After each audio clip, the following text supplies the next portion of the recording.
ஜெய் ஸ்ரீராம். ஹனுமான் சாலிசாவின் வரிக்கு வரி தோஹாக்களை சேவித்து அர்த்தம் அனுபவிக்கும் இந்த ஒரு பகுதியில் நாம் தோஹாக்களான 21 மற்றும் 22வது தோஹாக்களை சேவித்து அர்த்தத்தை விரிவாக சேவிக்கலாம். வாங்கோ. ஜெய் ஸ்ரீராம். ஹனுமான் சாலிசாவின் 21 மற்றும் 22வது தோஹாக்களை முதலில் சேவிக்கலாம். ஜெய் ஸ்ரீராம். राम दुआरे तुम रखवारे, होत न आज्ञा बिनु पैसारे, सब सुख लहे तुम्हारी सरना, तुम रक्षक काहू को डरना. जय श्रीराम.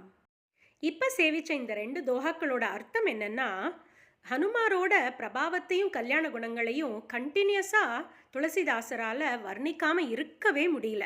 அவர் சொல்கிறார், எல்லா டியூட்டிஸும் ராமரோட சம்மந்தப்பட்டது எல்லாத்தையும் அவர் பண்ணி முடிச்சுட்டார். அப்புறம் ராமராஜ்யத்துக்கு அயோத்தியாவுக்கு ராமர் கிளம்பி போயிடுற ராவணவதம் ஆனதுக்கப்புறம். அப்போ அந்த சமயத்தில் எல்லாருக்கும் ஒரு டியூட்டிஸ் இருக்கும். எல்லாருக்கும் ஒரு கைங்கரியத்தில் ஈடுபடுவா அப்படின்னு வாலண்டியர் பண்ணிப்பா.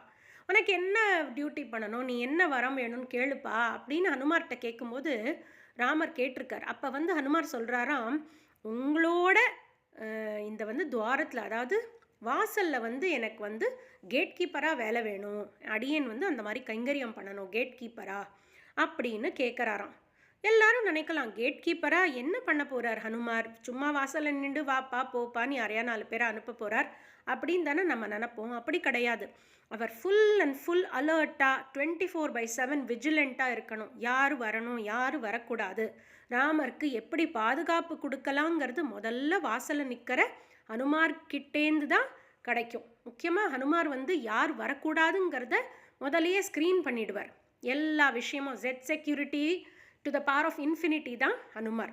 அப்பேற்பட்ட ஹனுமார் யார் என்ன பண்ணணுங்கிறத தீர்மானித்தவரா ஹனுமார் ராமருக்கு எப்பேற்பட்ட ஒரு பாதுகாவலனாக இருந்தார் அப்படிங்கிறது இந்த லைனில் அவர் வர்ணிக்கின்றார். ஹோதுன்னு ஆக்யா மெனு பேசாரே, உங்களுக்கு எந்த ஒரு யாருக்குமே ராமரோட சம்மந்தம் இல்லை, ராமருக்கும் அவருக்கும் தேவையில்லாத ஒரு விஷயம் நடக்க போகிறதுன்னா முதல்லையே கட் பண்ணி விட்டுருவாராம் ஹனுமார். அப்பேற்பட்டவர் தான். இவரோட பர்மிஷன் இல்லாமல் உள்ளே போக முடியாது ராமரை சந்திக்கிறதுக்கு. அப்பேற்பட்டவராக இருந்தாராம் ஹனுமார் அப்படின்னு துளசிதாசர் வர்ணிக்கின்றார். அடுத்த தோஹால ஹனுமாரை பற்றி என்ன சொல்கிறார் தெரியுமா துளசிதாசர்?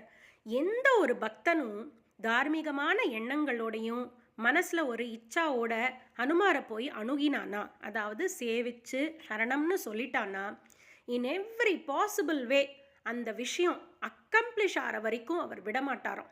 அப்படின்னா என்ன அர்த்தம்னா, இப்போ நம்ம ஒரு எக்ஸாம் எழுதணும், ரொம்ப கஷ்டமாக இருக்குது அந்த எக்ஸாம், டஃபஸ்ட் எக்ஸாம், அதை நம்ம பாஸ் பண்ணணும்னா நம்மளோட ஹார்ட் ஒர்க்கை பண்ணணும். ஆனால் முக்கியமாக நம்ம பெருமாளோட அனுகிரகத்துக்காக போய் சரணம்னு நம்ம திருவடியில் போய் நம்மளோட சரணாகதியை எக்ஸ்ப்ரெஸ் பண்ணணும். பண்ணி முடிச்சிட்டோன்னா இன் எவ்ரி பாசிபிள் வே நம்மளை பெருமாள் காப்பாற்றுவார். கண்டிப்பாக ஹனுமாரும் காப்பாற்றுவார். ஹனுமாரும் பெருமாள் தான்.